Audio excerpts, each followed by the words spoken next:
Taigi, pristatau daktarą Gediminą Samulėną. Jis yra plastikos chirurgas iš klinikos Nord Clinic, didžiausios plastinės chirurgijos centro Baltijos šalyse.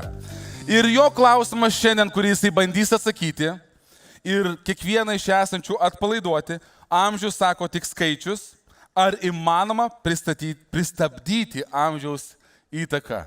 Prašom, ateikit, Gediminai. Dar kartą labai džiugu ir mūsų pranešėjas taip kiekvienai iš jūsų suteikia galimybę užduoti ir klausimą. Nes pranešimas šiek tiek bus trumpesnis negu visas duotas laikas, tai pačioj pabaigoje, kai baigsis pranešimas, kas labai jau norės, kilstelkit ranką ir galėsim užduoti net ir nepatogų klausimą, teisingai? Visi klausimai yra geri. Labai. Ir taip pat prieš patį pranešimą labai dar norim padėkoti Stix kompanijai, kuri mūsų VIP pranešėja vežioja po visą mūsų nuostabų miestą. Tai Marina labai patogiai važiuoja dėl to, kad Stix kompanija ją čia po visą miestą veža. Tai dar kartą sėkmės, gero pranešimo. Labą dieną. Nu nieko savo. Ne kiekvieną dieną tenka skaityti pranešimą prieš tokią gražią auditoriją. Šiandien supratau, kad esu vienintelis vyras pranešėjas. Tai turiu tokią unikalią galimybę pasveikinti jūs visas su labai gražia diena. Žinot, aš pats jau pamažu artėju prie 40 iš lėto ir vyrams yra sunkiausi pirmi 40 vaikystės metų. Tai jau kažką pamažu pradedu suprasti, kaip sukasi pasaulis ir ką suvokiau, kad būtent moterys daro pasaulį ir gražesnį, ir protingesnį. Ačiū Jums, Jūs esat nuostabios. Tiesiog būkit savimi. Na, o šiandieną kalbėsim apie amžių ir skaičius. Šiandieną aš jums įrodysiu, kad amžius yra tik tai skaičius. Tai galima šiek tiek koreguoti, tačiau reikia tą daryti su protu, ne per daug. Yra dalykų, kurių mes negalim pakeisti. Tai pavyzdžiui, genetika. Kiekvienoj kėdėj sėdi genų ekspresijos rezultatas. Mes esam genų rinkiniai, kol kas pasaulyje keisti genetikos, žmogaus genetikos negalima. Ir ką jau gavom, tą gavom. Bet norėčiau pasakyti, kad mums, lietuviams, šitoje vietoje pasisekė. Nes mes esam baltai, esam persimaišę su skandinavais ir slavais, mes turim ir aukštų žmonių, ir žemesnių, ir tamsesnių, tarkim, tamsiaplaukių, šviesiaplaukių, mėlynakių, rudakių.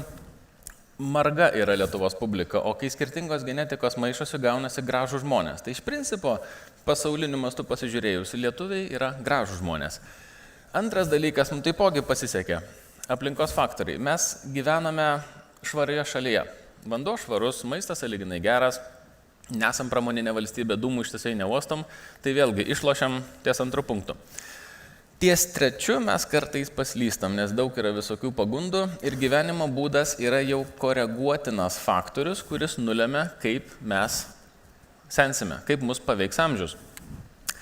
Na, jeigu mes turime šių dienų tokį kaip ikoninį asmenį, tarkim, moteris siekianti karjeros, ištisai labai stresuoja, nedaug pamiega, chroninis stresas be abejo veikia, visko reikia daug, reikia visur skubėti, gal kokia viena kita cigaretė kartais kišenėje atsiduria. Tai jeigu taip ir toliau, toks žmogus savęs nežiūrės, arba čia galim paimti ir vyrą, kuris nevengia žalingų įpročių, tai su metais, tarkim, rūkant 40 metų, tai tas veidas galų gale bus panašus į raziną. Tikrai. Mes galim savo pakenkti. Arba mes galim savo labai padėti. Čia jau priklauso nuo valios. Kiek mes mylime ir rūpiname savimi. Na ir aišku, elgsena, psichologinė būklė ir intelekto koeficientas. Aš visuomet sakiau ir sakysiu, kad intelektas yra gražu. Įsivaizduokit, yra žmonių, kurie, jeigu pažiūrėt nuotrauką, jie dailūs, bet jie nėra kaip princesė nupiešta. Nėra tobulas kūnas, tobulas veidas. Bet mes kažkodėl juos priimam kaip gražius. Nes jie sugeba elgtis įvairiose situacijose, kūno kalba tą pasako, jis savim pasitikė, moka save pateikti, intelektas yra aukštas, su jais yra ką pašnekėti, mes sakysim, kad jie gražus. Nes grožį suprasti yra sunkoka. Na va, keli pavyzdžiai. Žiūrim į vyrišką pusę, nusitikim, nei vienas iš šitų vyrų tikrai neserga grožio liga, kad būtų prisidarę daug. Bet mes turim visiškai skirtingą genetiką. Vienas iš jų yra latino amerikietis. Aš visada sakau, kad jiems labiausiai pasisekė, nes yra daug genetinių faktorių, kurie juos tiesiog saugo. Yra stora oda ir polinkis senti yra kitas. O mūsų pranešimo pavadinime yra amžius tik skaičius, taip? Tai skaičiai vienodi. Bet skirtumas tai yra. Paimkim šitas dvi moteris. Taip, viena iš jų yra operuota. Bet gražiai atrodo tas 70. Gal trupučiuką per daug, galima ginčytis čia jau kiekvienam pagal skonį, tačiau skirtumas yra didžiulis. Kai mes turim jauną žmogų, atspėti jo amžių yra ganėtinai paprasta, mūsų paklaidos ribos yra nedidelės. Kai mes turim vyresnį žmogų, mums labai stipriai nusišnekėti apie jo amžių yra labai lengva. Nes amžius visgi yra tik tai skaičius, o kaip mes save vedam gyvenimo keliu, vat nuo to viskas ir priklauso. Ir kartais pasidaryti vieną kitą procedūrą, vieną kitą operaciją, nieko čia blogo, bet tai turi būti savalaikis sprendimas. Jeigu nenorim, to tikrai nereikia, nepasiduokite aplinkos spaudimui, kad visi kažką darosi ir aš turiu darytis. Ne, jūs turit būti graži pati savo. Neturit bėgti nuo fotografų renginiuose, neturit nenorėti žiūrėti veidrodį, turit jaustis gerai savyje. Jeigu taip nėra, yra variantų. Jeigu taip yra, nėra ko imtis medicinos pagalbos. Tai visgi, tai kas yra gražu? Yra net mokslo padaryta šito klausimu. Yra moksliniai apibrėžimai, kurie paaiškina, kas yra gražu. Bet visa tai yra beviltiška beletristika, tai yra nesąmonė. Grožis yra kompleksinis dalykas. Daug dalykų lemia grožį. Ir vienas visgi dalykas yra vienareikšmiškai gražus. O tai yra jaunystė. Jokių būdų nesakau, kad 70 metų asmuo turi atrodyti kaip 30. Tai yra neįmanoma ir tai būtų nesąmonė. Tačiau atrodyti jauniau, negu kad parašyta ant asmens dokumento, visuomet yra gerai. To visuomet siekia visi. Kai mes vystėmės iš beveik beždžionių gyvenam urvuose, jau tada buvo puošiamasi. Nes grožis yra savotiškas ginklas. Grožis yra svarbu. Ir kai mes turime tiek daug galimybių save gražinti, kartais mes perlenkiame lazdą. Reikia pakalbėti ir apie tai, kas yra negražu. O čia yra šių dienų išsidarkymo fenomenas, kai galimybės didelės, o proto nedaug. Tai jūs nebijokit, kažkada buvo apvalių didžiulių implantų era. Aš, kai dar buvau mokinys, mokiausi iš savo mokytojo, tai visos pacientės ateidavo ir visų interesas būtų susidėti kuo didesnius implantus. Ir žinoma, apvalius, kad būtų tas push-upas, kad krūtinė būtų, tai būtų labiau papai, o ne krūtis. Ir tai pagalvokit, mes matuodavom krūtinės, kad išsiaiškint, koks didžiausias implantas gali į tą krūtį tilpti. Nes toks buvo interesas, tuo metu visom reikėjo ir tai nuėjo. Tai nueis ir visas šitas. Šiaip, jeigu reikėtų kiekvienam gydytojui parašyti savo sakinį, savo devizą, savo frazę ir pasirašyti krauju po juo, tai mano būtų, kad estetika pertekliaus nemėgsta. Čia lygiai taip pat kaip intelektas yra gražu, taip ir estetikoje pertekliaus neturi būti. Jeigu yra perteklius, tai jau nebe estetiška, o veidą sugadinti yra paprasta. Estetinėje medicinoje, kai mes operuojame, mes ir siekiam tą poveikį nesukoncentruoti kažkuria vieną veido zoną. Reikia žiūrėti visumą. Ir tada mes palietę keletą vietų subtiliai sukursime gražų rezultatą, be jokių išpūstų lūpų, be tų vaškinių veidų, perpūstų ir taip toliau. O, žinot, aš dažnai sakau, kad problemos įvyksta tada, kai susitinka du tokie. Kai pacientė, kuri nori daug visko greitai, imam, perkam, darom, ir specialistas, kuris pamynęs medicininės etikos normas, yra suinteresuotas daryti kuo daugiau.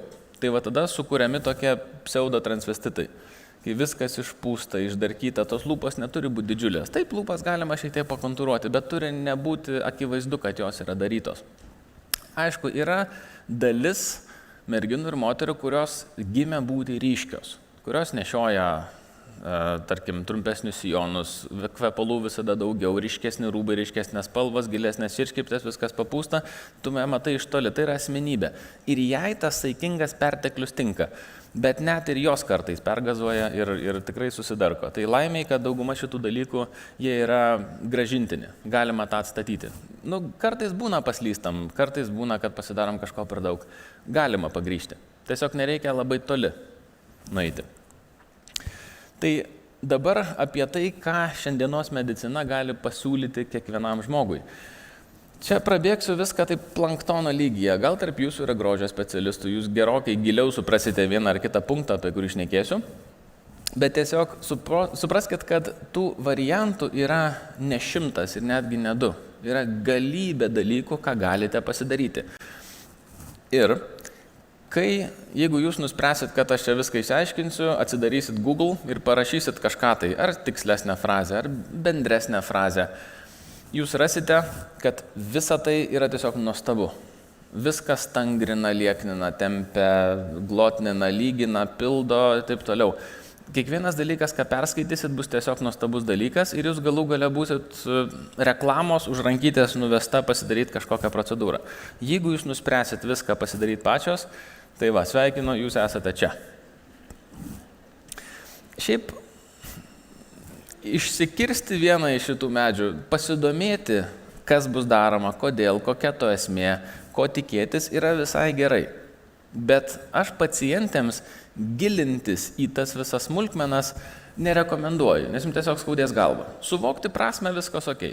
Tai yra gerai. Pasidomėti viskuo yra protinga, normalu, kad jums įdomu, kas yra daroma ir kokį efektą tai turėtų duoti. Bet kartais pacientės labai užsiciklina ir vos neeina į gilią mediciną, skaito straipsnius, lygina ten. Ir jos biški paskęsta, nes anksčiau prieš daug metų, kai būdavo, vieno šukos kremas ir pudra, tai būdavo lengva tarp jų susigaudyti. Dabar, kai tų procedūrų ir operacijų yra tiek, šiek tiek per gilus yra ežeras, į kurį kai kurios neria. Nes bandoma išskaityti mokslinius straipsnius, visokias frazes, dažnai tarp jų susimaišoma. Skaitoma apie vieną, manoma, kad skaitoma apie kitą. Procedūrų pavadinimai kartais persimaišo. Tarkim, ten kokie microneedlingai derinami su radio dažniu, bet gali būti atskirai radio dažnis, taip toliau. Viskas taip susiplaka, kad kartais į kliniką ateina ekspertė. Ir man papasakoja, kaip čia viskas veikia. Tada reikia perdėstyti viską iš naujo, nes iš dalies būna kai kas teisingai suprasta, kai kas klaidingai, bet aš jums rekomenduočiau, susiraskite žmogų, kurio pasitikit.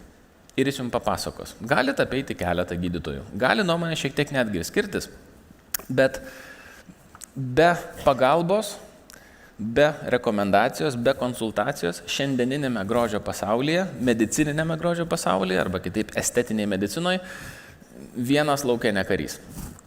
Taip, kad klauskite konsultacijos. Dabar, kad šitas pranešimas kažką jums leistų išsinešti tokio praktinio, gero, tai aš greit prabėgsiu labai paviršiui apie daugumą įvairių savęs ir higieninių, ir savęs priežiūros metodų, ir procedūrų, ir operacijų. Čia bus labai viskas taip paviršiui, bet kad tiesiog suvoktumėt, koks yra to dydis ir kiek visko apskritai yra. Beje, jeigu kažkas jūs domina, tai kaip ir sakiau, vedėjas siūlė jums klausti. Kelkit ranką, gausite mikrofoną, drąsiai klauskit, visi klausimai yra geri. Blogi yra tie, kurie lieka kišenėje, tai nebijokit. Tai dabar apie odos būklę. Kaip ir sakiau, labai paviršutiniškai. Yra kosmetika. Man kosmetika yra nuo žodžio kosmosas. Aš nieko apie ją nesuprantu, čia jau ne mano sritis. Tada SPF-ai. Saulės filtrai praktiškai, kurie saugo mūsų odą nuo ultravioleto B. Dabar yra vajus slėptis nuo saulės. Saulė yra blogai. Tai bent jau yra brukama. Už tai SPF reikia dėtis net ir naktį miegant vos ne. Taip galima suprasti. Tai faktas, kad saulė sendina, taip. Apart to, kad tai skatina kūną gaminti vitaminą D, saulė turi atrofinį poveikį odai. Oda plonėja. Bet šiek tiek saulės yra normalu, tai yra gyvenimiška. Tai truputį saulės tikrai nepakenkia. Ten, tarkim, SPF-as, koks nors silpnas, valio, gerai, sutinku, tai yra geras sprendimas, bet ištisai teptis SPF-u, vėlgi grįžtam prie to paties, perteklius. Nereikia pasimti vieno punkto ir varyti tolyn. Saikingai visko pabiški yra atsakymas į kiekvieną klausimą.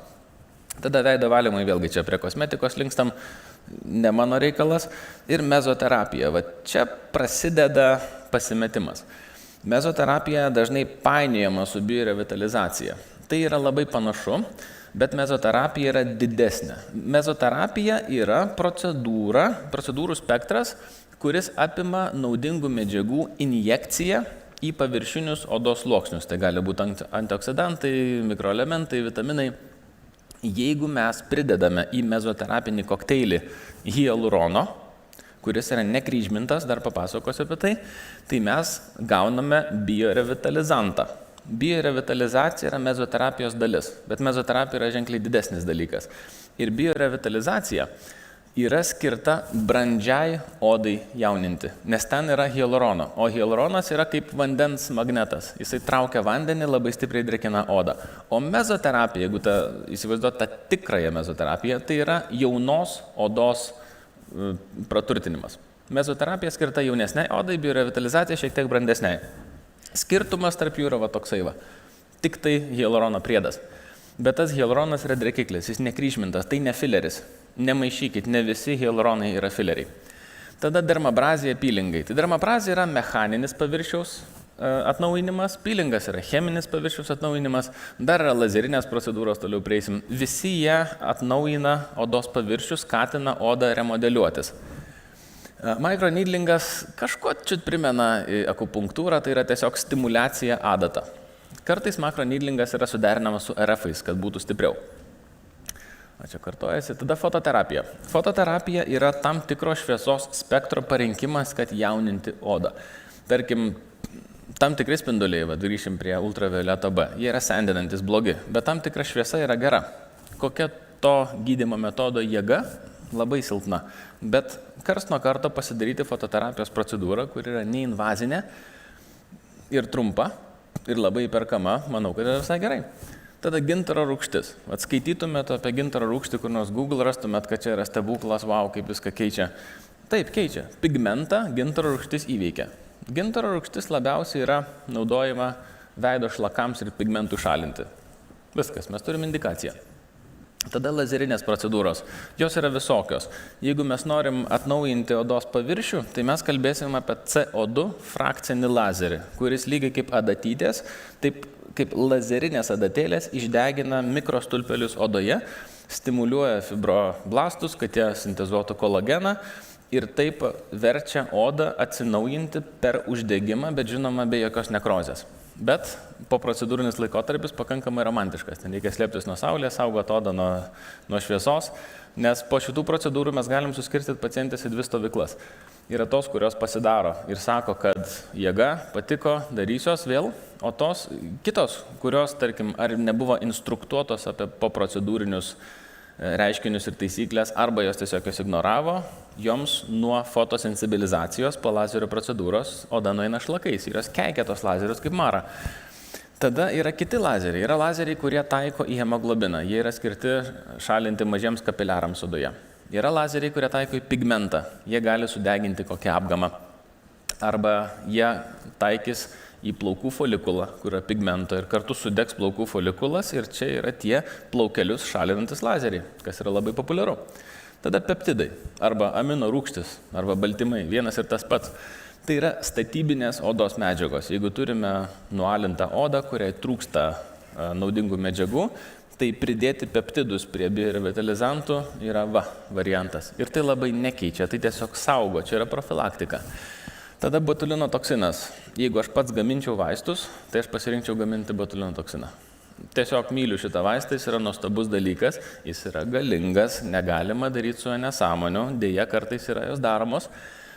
Botulino toksinas, jeigu naudojamas tinkamai, yra fantastinis dalykas. Užtrunka 50 minučių, nelabai skauda, jokių tvarščių, jokių pjūvių, beveik jokio skausmo, kainos ir vertės santykis didžiulis, 1,5 metų be raukšlių. Botulinas veikia raumenį, jisai paralyžuoja raumenį, nereikia to bandyti paslėpti ten po ružavų šydų. Bet yra raumenų, kurių mums nelabai reikia. Tai yra mimikos raumenys, kurie, kai mes kadaise evoliucijos jėgoje vystėmės iš beveik beždžionių, jie buvo skirti, kad susiraukti ir prisidengti nuo saulės. Dabar tie raumenys padeda mums išreikšti mimiką, kas yra svarbu. Ir nereikia jų visiškai išjungti. Veidas neturi būti plyta. Bet susilpninti, kodėlgi ne? Tada yra RF-ai, radio frequency, radio dažnis. Tai yra vieni iš spindulių kartu su šviesa, kas yra lazeriai, ir su ultragarsu, kas yra HIFU. Tai yra vieni iš spindulių naudojimų sustimuliuoti ir atjauninti odai. RF'us galima derinti su microneedlingu, kad daug adatėlių ne tik susminga į odą ir mechaniškai stimuliuoja, bet kartu ir paleidžia radiodažnio signalą. Tai yra stipresnis veikimas. Radiodažnis gali būti neinvazinis, galima išoriškai paveikti radiodažnio odą. Yra ir kiti būdai, kai su radiodažniu galima tirpdyti riebalus, tarkim pasmakrėje, įduriam per šoną ir kaniulę vedam po odą. Tai metodų yra daug, bet principas yra radiodažnis. Tai čia tik apie odos būklę.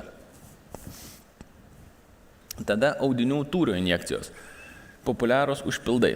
Užpildai yra gerai, su sąlyga, kad ne per daug. Hialurono rūgštis yra užpildas. Antras, trečias punktas turėtų būti prie pirmo. Tai yra hialuronas, kuris laboratorijoje buvo sukryžmintas, sutirštintas arba moksliškai tariant crosslinkintas arba retikuliuotas.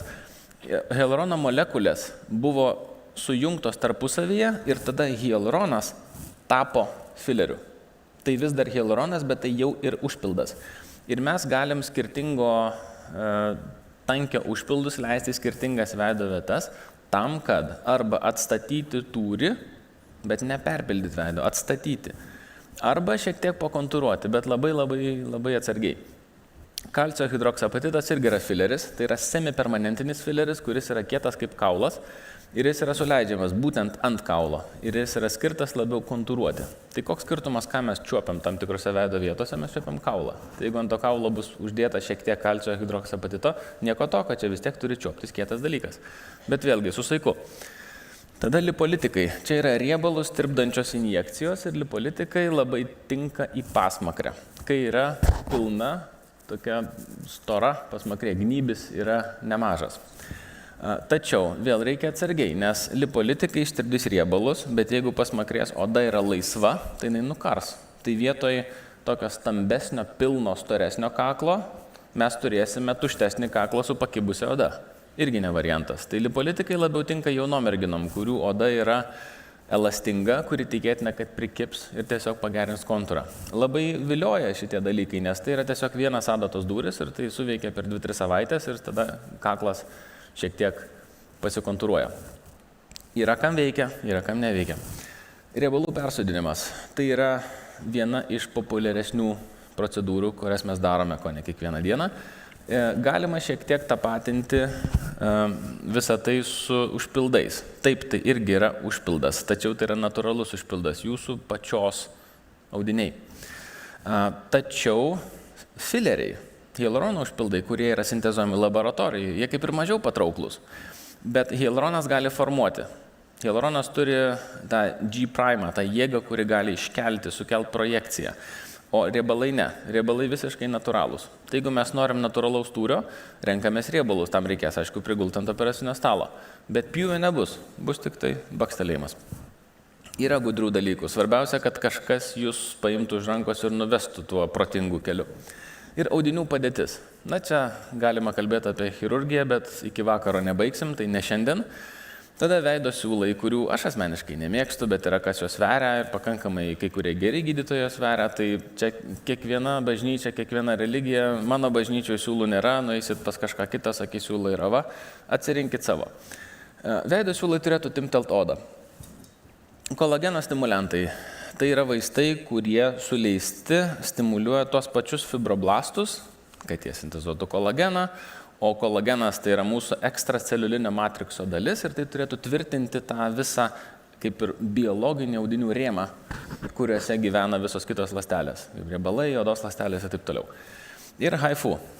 Tai HIFU išsiverčia maždaug kaip High Intensity Ultrasound. Tai yra intensyvus ultragarsas, kuris turi būti parengtas taip, kad jos sugertų daugiausiai trečiasis mūsų veido sluoksnis, jungiamasis sluoksnis, jungiama audinio sluoksnis, kad jisai šiek tiek stangrėtų ir keltų veidą į viršų.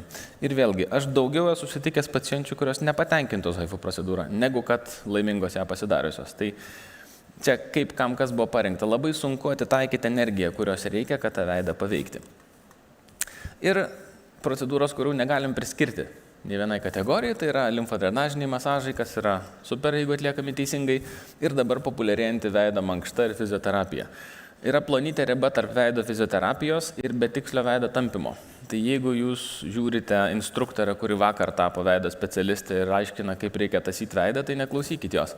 Bet jeigu visą tai atliekama teisingai, tai yra pakankamai geras dalykas. Tai va. Tai nemažai yra, na? Ir yra amžius, kada reikia daryti vieną arba kitą. Yra jaunystė, yra ankstyvas vidutinis amžius, yra vėlyvesnis vidutinis amžius ir visuomet yra kažkas, ką galima parinkti, kas būtų protinga.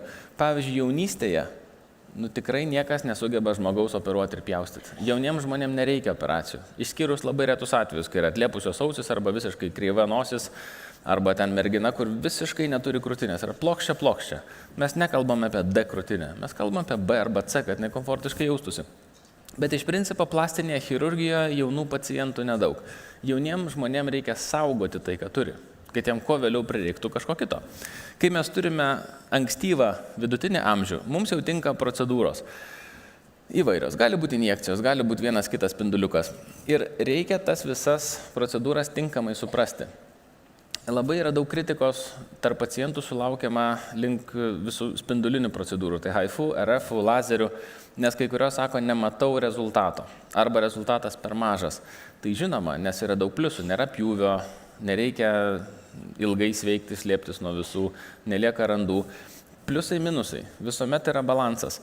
Ir tas visas procedūras aš siūlyčiau suprasti kaip amžiaus procesą stabdančias, o ne kažką labai keičiančias. Jeigu, tarkim, 30 kelių metų ar 35 metų mergina pradeda darytis tas procedūras, kas pusmetį, taip reguliariai.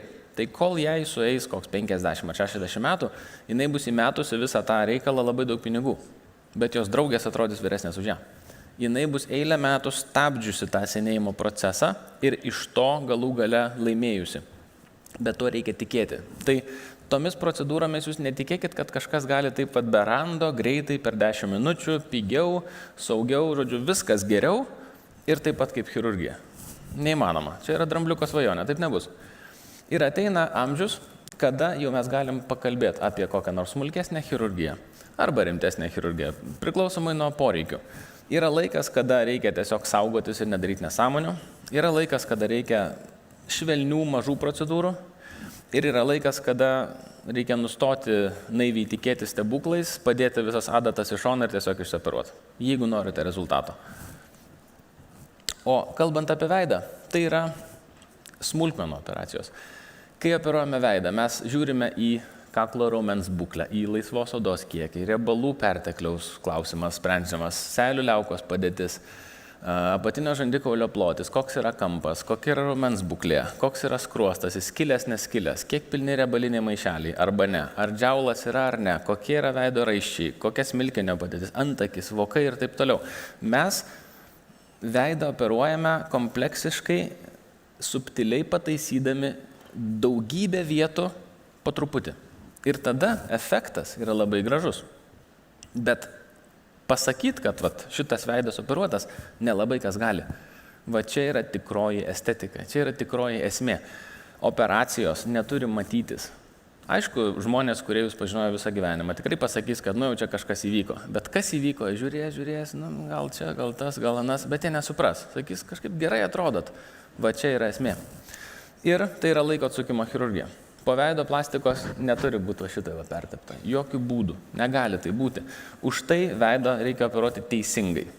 Ir mažos veido operacijos su mažyčiais randeliais, viena siūlytė, jeigu jos veiktų, aš jas daryčiau. Bet aš jų nedarau, nežinau, kad yra nesąmonė.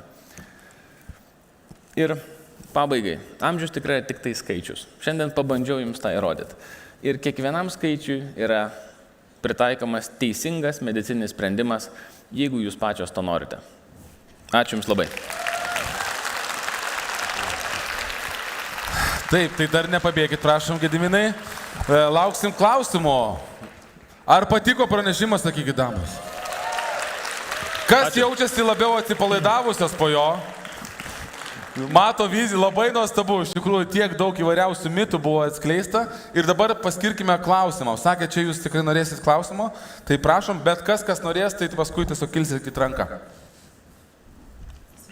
Labai vertingas pranešimas, sudėliojęs viską į savo vietas, esu kosmetologė, tai turiu tokį kaip ir tikslinį, labai gražiai suskirstėt, kas priklauso kosmetologam, kas priklauso dermatologam ir plastikos chirurgam. Klausimas būtų toks, o kodėl plastikos chirurgai taip mėgsta derinį botoksas plus užpildai? Dėl Ir retai to, kad daro mezoterapiją. taip, tai yra derinys, kuris yra labai populiarus.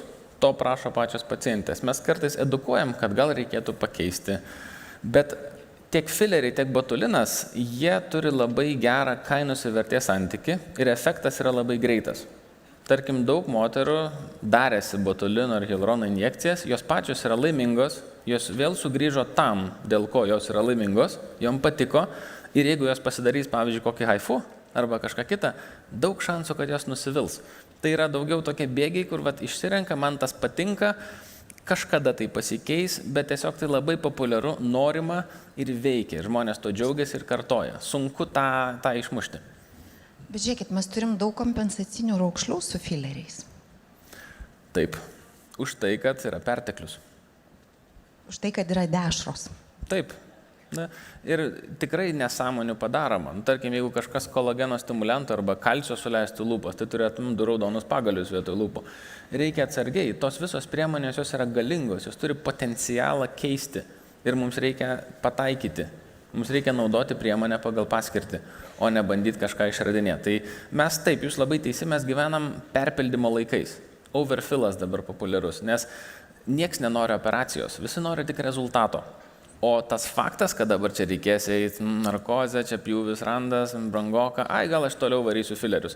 Tai ilgainiui mes ir išsipučiam ir tada, kaip sakot, atsiranda ir kompensacinių raukšlių ir visokių nenaturalumų, bet kadangi moteris pildėsi pamažu daug metų, jinai darosi nebekritiška tam procesui. Gal jinai dirba kolektyve, kur visos išsipūtusios ir jinai save vertina pagal savo kolegę. Yra grožio salono sindromas, kada visų lūpytės pamažu auga. Ir per 10 metų išėjus į plačią visuomenę, viso žiūri va tai va. Bet nueina į darbą, visų lūpos vienodas, reiškia, čia viskas gerai, pildom toliau. Ačiū Jums už atvirumą. Matau, kad dar klausimų yra. Taip, čia dar klausimų, kas turite čia, ne? Gerai, nusiųsti mikrofoną, tuo metu jūs kažką papasakokit juokingo, gerai? Taip, tai einam čia, nusiųsim mikrofoniuką. Neišgriaukim pirmos eilės.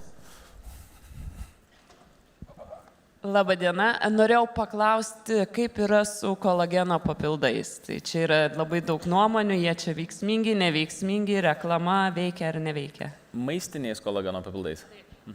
Jeigu jūsų mityba yra pilnavertė, jums jų kaip ir nereikia. Nes jeigu jūs viską gaunat su maistu, jums apskritai papildų nereikia ir vitaminų nereikia. Jeigu mityba pilnavertė, klausimas, koks yra maistas. O vat net nežinau, ar galima kolageno atsargas pasitikrinti, gal yra kokie nors tyrimai. Bet šiaip normaliai gyvenančiam ir normaliai valgančiam žmogui didelio trūkumo nebus. Tai jeigu taip reikėtų pasakyti, ar teigiamą ar neigiamą nuomonę, link neigiamos. Nebent yra labai sportuojantis žmogus, visko suvartoja per daug, yra poreikis didelis. Bet šiaip ne. Dėkoju.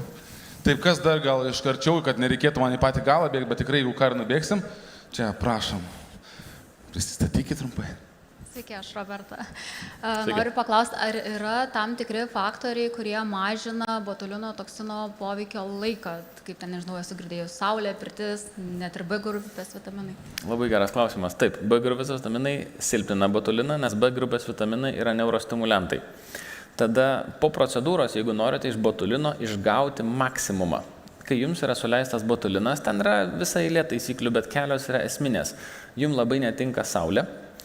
Tai kai saulė kaitina sritį, į kurią yra suleista botulino, ir kai saulės perteklius, šviesos perteklius skatina mus susiraukti, ypač vairuojant. Tai venkite saulės ir perteklinės šviesos, kad nesiraukytumėt.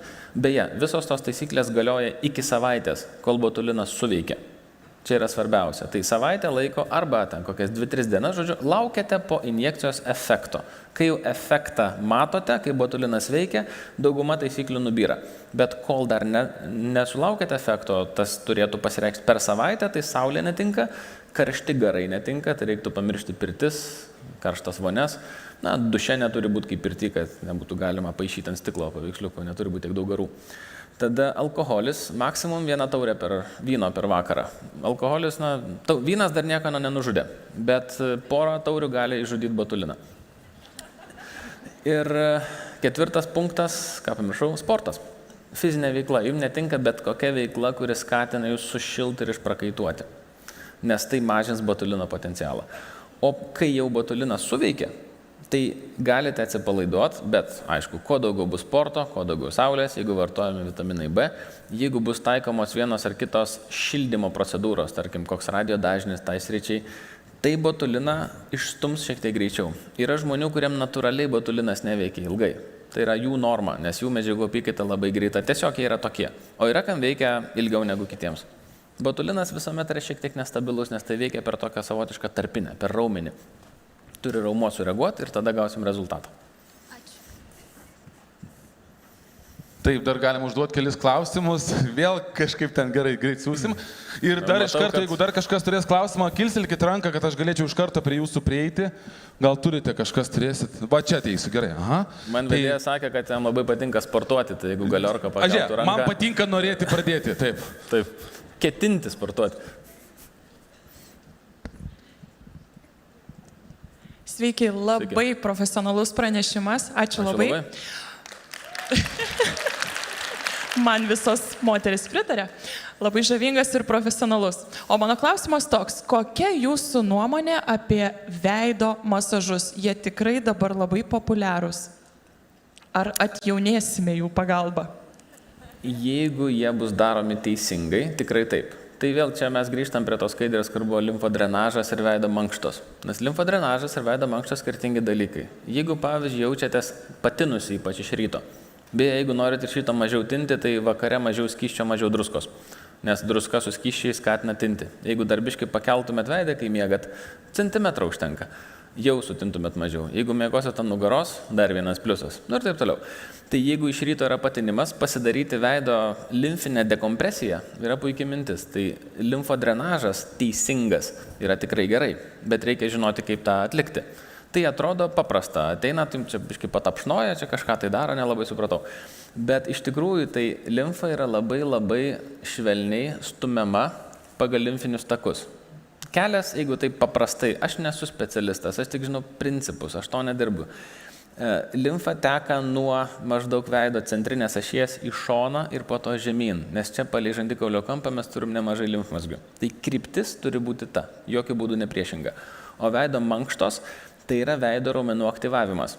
Jeigu labai stipriai bus aktyvuojami tam tikri mimikos raumenys, mes turėsime tokį patį susiraukšlėjimą, kokią turi daug mimikuojantys žmonės. Nes kas mėgsta išreikšti emocijas labiau, kas yra linkę daug mimikuoti, tai ekspresyvus, daug reikalų turintys tokie žmonės, kurie lekia, varo, tai jiem paprastai raukšlės, aš turiu net keletą pacienčių 20 kelių metų, kuriam jau labai švelniai, po lašiuką, kartais botulino suleidžiam, tam, kad tos raukšlės neįlūžtų. Nes kol kas pas jas yra tik mimikos raukšlės, kai jos susiraukia, jinai atsiranda, kai atsipalaiduoja, viskas lygų. Tai taip ir turi likti. Tai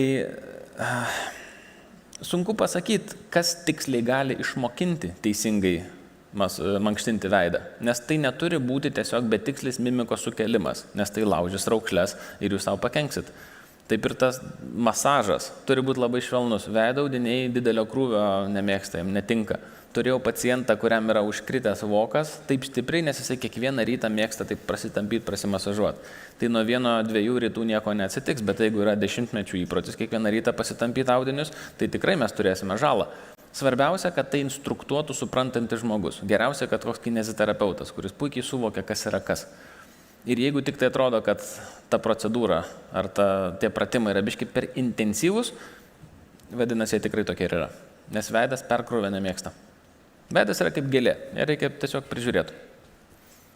Dėkuoju, ačiū. Čia sakė, klausimas buvo toks pats, teisingai. Labai gerai, dar galim vieną ar kelis klausimus, kas norite, gal iš čia, bet kokį klausimuką, bet kokį. Gal kokį nuolaidos kodą turi Gediminai šiandien, ne? Vis tiek moters diena. Gerai, paklausiu, jūs pagalvokit, juokas juokais. Tai dar kažkas vieną klausimuką drąsiai, bet kas? Tokia galimybė. Nu, gerai, super. Tai tada per tą laiką klausimų, kaip suprantu, nėra, arba bent jau nematau, ne? Surinkti kit garsiai. Ne, nėra. Gerai. Sakykit, kas iš jūsų daro, dar turite, ne? Kas iš jūsų tikrai daro tas veido mankštas, veido jogas? Yra, ne? Dabar jau sunku prisipažinti, ne? Kai sako, kad gali neteisingai. Tai žiūrėkit, potencialo tikrai yra. Tai prašom jūsų klausimas ir tada mes jau eisim ant scenos. Ačiū. Aš norėjau paklausti, RF ir visi haifu, ar yra kažkokių tai tyrimų, kurie parodo, ar tai paveikia mūsų smegenis? Vis tiek jau viskas. Tyrimų nėra, nes tai negali paveikti smegenų. Tiesiog mes gyvenam spindulių apsupty. Mes turim telefoną kišenėje, pavyzdžiui, kuris spinduliuoja.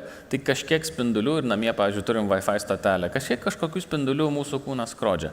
Bet tie spinduliai, RF-ai, lazeriai, haifu, jų dažnis yra toks, kad spindulys susigertų paviršinėse, būtent tame sluoksnėje, kuriame reikia. Ir kadangi tai yra aukšto dažnio spinduliai, jie nėra labai skvarbus. Tai jie giliai nelenda. Jie kažkiek paveikia odą, kažkiek veikia podį, bet, pavyzdžiui, haifu koncentruojasi dėl savo dažnio įjungiamą į audinį. Giliai tai negali nueiti, vien dėl dažnio. Ačiū. Dėkoju. Va, dar čia žiūrėkit, tuoj pradėsim. Gerai, prašom. Sveiki, Karolina. Sveiki. Norėčiau pasiteirauti dėl vakuuminių masažų. Labai daug siūlo būtent tuos aparatinius masažus. Ką apie juos manot? Viskas priklauso nuo jėgos, kuri veikia kūną ir nuo jūsų kūno jungiamą audinio tvirtumo. Tarkim, gal kokiai gležnai merginai labai intensyvus masažas ir netiks.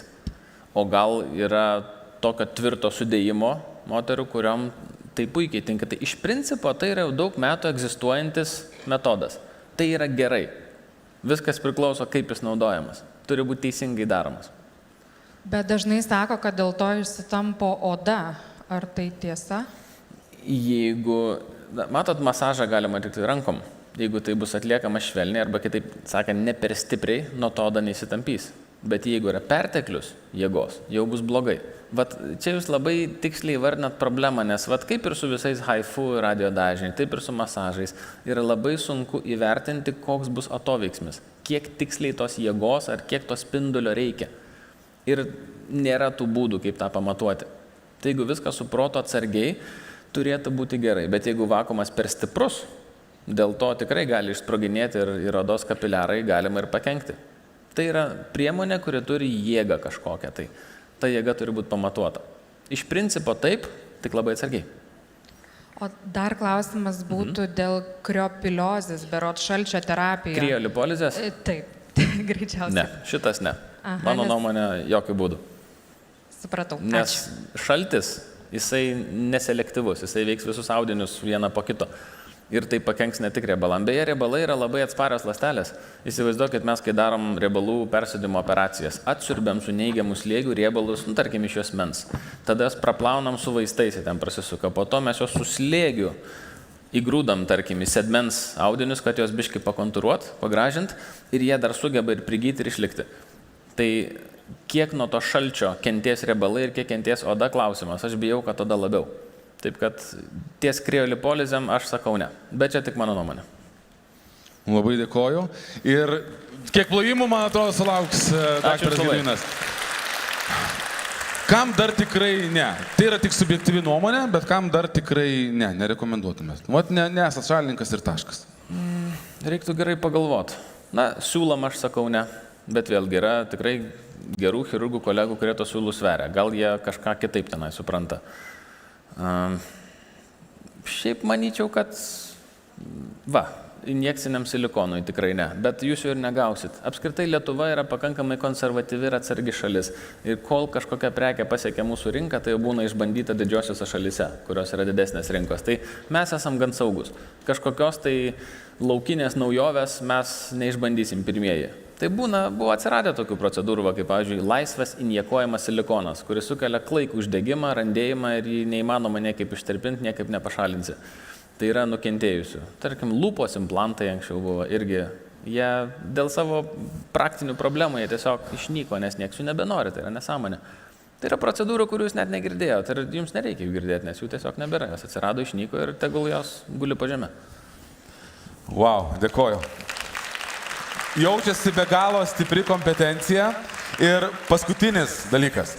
Aš įsivaizduoju, kad, nu, turiu ten tokį tašką atsirado, atrodo, iš niekur nieko, galvojau, spuogas, nesimato gal biškai, nu, kažkiek užpudruota, dėkoju SLA Paris, užpudravo, beveik nesimato ir galvoju, o tai ką man dabar daryti, eiti ar neiti, kur čia eiti, pas ką eiti, ar pas savo šeimos gydytoją, ar paguglinti kažkur, ar pas jūs kreiptis, kaip, nes yra tikrai tokių, ar čia man reikia, o gal čia pasakys paskui, kad kainuos milijoną.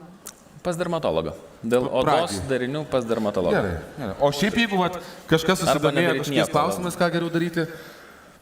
Apeikit keletą specialistų, išsirinkit patinkantį dermatologą arba chirurgą, ateikit pasikalbėsim ir tie neiškumai labai ta migla pradės klaidytis. Ačiū. Dar kartą plojimai! Ačiū. Taigi, dar kartą dovanos nuo Moters Vizijos ir Vytautas Mineral Spa. Ačiū labai. Jūsų grožiai plojimai! Dėkui.